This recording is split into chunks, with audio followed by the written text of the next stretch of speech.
Hi everyone, I'm Lauren, and right now I'm going to read chapter 7 of Charlotte's Web. This chapter genuinely is extremely short, so I should be able to finish it without having to make a part 2 video. Alright, chapter 7, Bad News. Wilbur liked Charlotte better and better each day. Her campaign against insects seemed sensible and useful. Hardly anybody around the farm had a good word to say for a fly. Flies spent their time pestering others. The cows hated them, the horses detested them, the sheep loathed them. I'm so sorry. Mr. and Mrs. Zuckerman were always complaining about them and putting up screens. Wilbur admired the way Charlotte managed. He was particularly glad that she always put her victim to sleep before eating it. "It's real thoughtful of you to do that, Charlotte," he said. "Yes," she replied in her sweet, musical voice. "I always give them an anesthetic so they won't feel pain. It's a little service I throw in."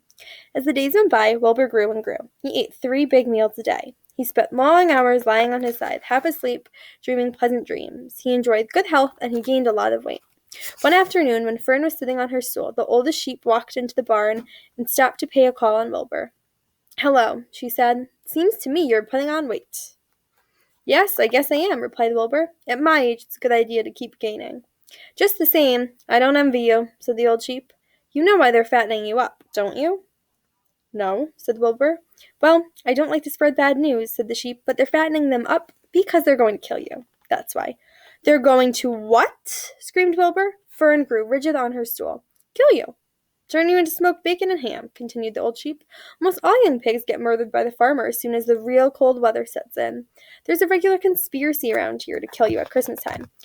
Everybody is in the plot. Lurvy, Zuckerman, even John Arable." "Mr. Arable?" sobbed Wilbur. "Fern's father?" "Certainly. When a pig is to be butchered, everybody helps. I'm an old sheep, and I see the same thing, same old business, year after year."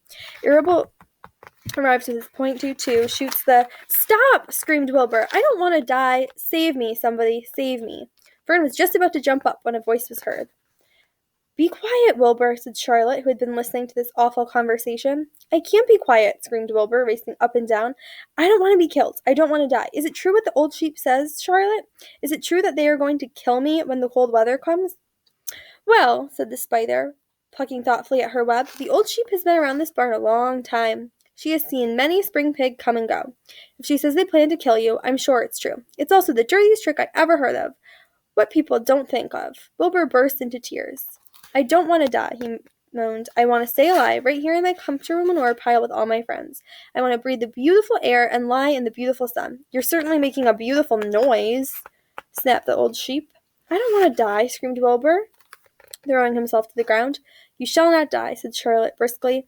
"What? Really?" cried Wilbur. "Who's going to save me?" "I am," Charlotte said. "How?" asked Wilbur.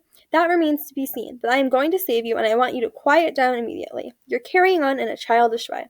Stop your crying. I can't stand hysterics." All right. So on that note, hold on, I'm so bad at this. Okay. Here's a picture of Wilbur freaking out with the old sheep behind him. And on that note, we made it in the time frame, which is great. So I hope you guys like that, and I'll make a video for chapter 8 very soon.